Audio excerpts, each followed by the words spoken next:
Who is going to absorb the $1.8 trillion of new debt that will be flooding into the bond market? We're going to have a collision. The interest rate is heading towards 3% or more. That will totally undermine this phony, fantastic stock market bubble we have. Trump is walking into a miserable trap that he's going to pay for dearly, and the Republicans.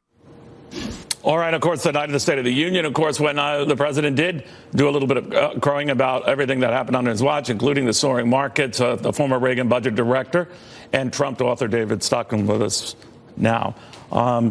Everything you said would unfold has kind of unfolded or begun to in rapid time. In fact, really rapid time. Are you surprised by the rapid time part of it? Yeah, it's unfortunate that it's happened. It's occurring rapidly, but now I think it's getting worse. Yesterday will go down as the night of fiscal infamy because they have this two-year budget deal. They have this two-year budget deal. They have opened the floodgates to a fiscal calamity that can't be stopped. There were three things holding back the tide. Number one, those sequester caps gone, $150 billion overnight to defense and non-defense that we don't need, that we can't afford. Yeah, we'll never get those back. Two, the debt ceiling, gone until March 2019. They can borrow whatever they want. It'll be $22 trillion national debt before they even begin to pick up the pieces. Number three, the Freedom Caucus in the House was holding back the tide. They took them out back last night and shot them. This is the battle of the little bighorn. Well, to be fair, the Freedom Caucus wasn't a fan of this. A number of other guys they weren't, but they were just outgunned and outmanned. Now what happens? But they were betrayed by Speaker Ryan, who will go down as a coward, a hypocrite, and a dilettante. When that bill came over from the Senate, the typical swamp deal from McConnell, who's been there 54 years. The president Schumer, was for this as well, though, David. Okay. And Schumer, who's been there 43 years. Right. When it came over, he should have said, no dice.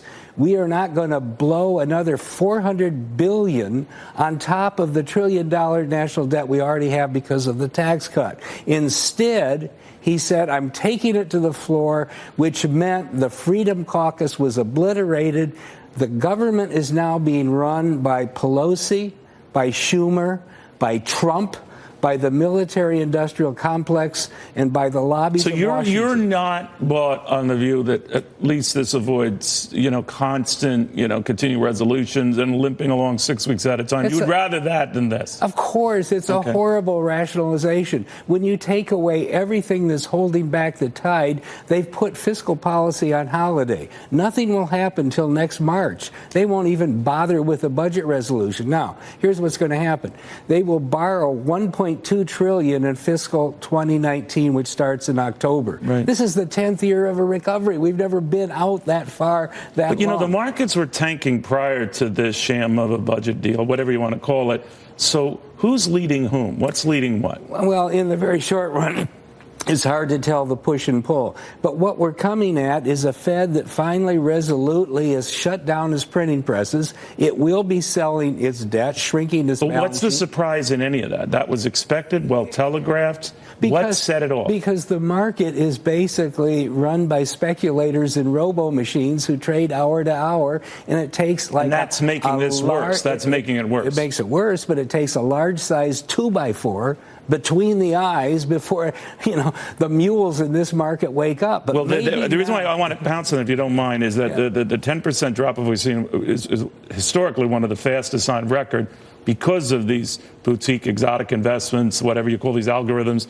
Do you worry that gets ahead of itself here and it actually accelerates all this stuff to the point where we're in a bear market within a matter of days? You've just heard the beginning of this VIX thing that blew up 6 years. It took it to go from $16 to $200 in one day. It went back down 90%. That's just the tip of the iceberg. When you have speculation for 9 years running, when you have the Fed flooding the market with liquidity, when you have a Yellen put, a Bernanke put, you unleash the speculative juices like you can't imagine. But now that the central bank is out of that business, we're told. Do you think it's going to be back in that business? No, I don't think it is. So that's the reality we haven't appreciated yet. Yeah, I don't think we've appreciated that reality because this time they're out of dry powder. Remember, last time in 2008, they were at a 6% interest rate. Right. They had a long way to go. Back in 2000, they were at a 6.5% interest rate. They went down to 1.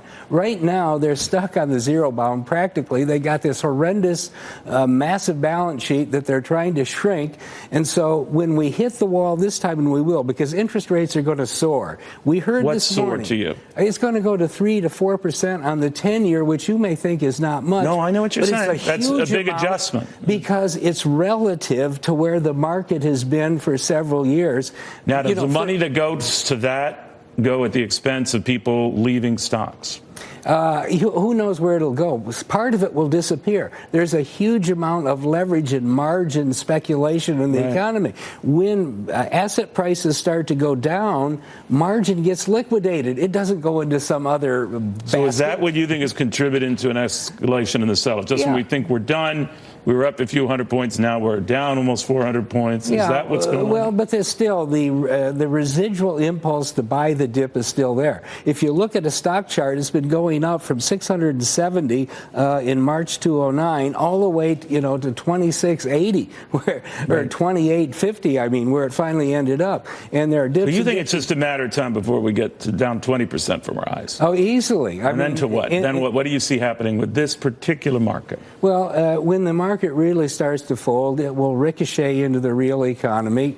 Confidence in the corporate C-suite will be lost. Those guys just got their gift of a corporate rate of 21%. They'll start unloading inventory, unloading excess labor, doing anything that they can. So even though their earnings look good, their forecast and their guidance looks good, you think that's short-lived? Yeah, because everybody in early 2008 said the stock market, all the great pickers of Wall Street said the stock market is going to end the year, at 1,700. It ended the year at 900. Okay, they all said earnings are going to keep growing. The market never. You're right. Every time the argument is that the fundamentals are sound. You've been arguing the fundamentals are not sound. They're rotten. They're rotten. When you're borrowing 6% of GDP in the 10th year of recovery, not the bottom, not the first or second year, the 10th year. Second, when you have a demographic time bomb hitting the 2020s, 30 million people are going to retire. They're going to bulge Social Security, Medicare.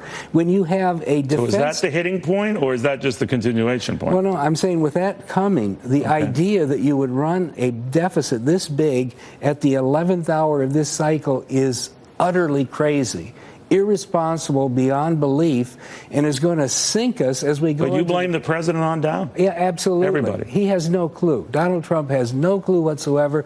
But I would blame, in the end, Paul Ryan for betraying what was left of the fiscal conservative opposition. They're gone. Right now, control has switched to the swamp creatures, to the McConnells, to the Democrats, to the caps, as you and I talked in the past, were like a backup spending backbone. If they couldn't agree to cuts, at least these were automatic ones, and they were never instituted. They always found ways around it. But Neil, they did. They actually held things down to some substantial degree.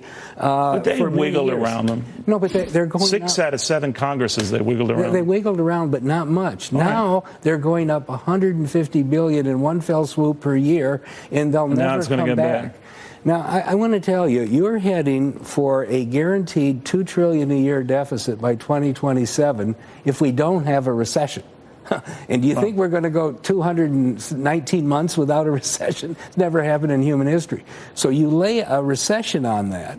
You lay a political crisis on that. You lay downgrades of our credit substantially, which already have been announced this morning on that, and you've got a fiscal calamity. It's not going to stop. And last night was kind of the fulcrum point. It was a night of fiscal infamy. All right. On that happy note, David Stockman, you can accept or reject what he's saying. We always like to get that view out. We always like to get the bullets view out. We like to get all views out. You could chew on it, because if you buy what the bulls were saying, just sort of ride through this. If you buy what David Stockman was just saying, you might as well just kill yourself now. Not really, but it does make life seem a little questionable. We'll have more after this. We're down to 384 points. More after this.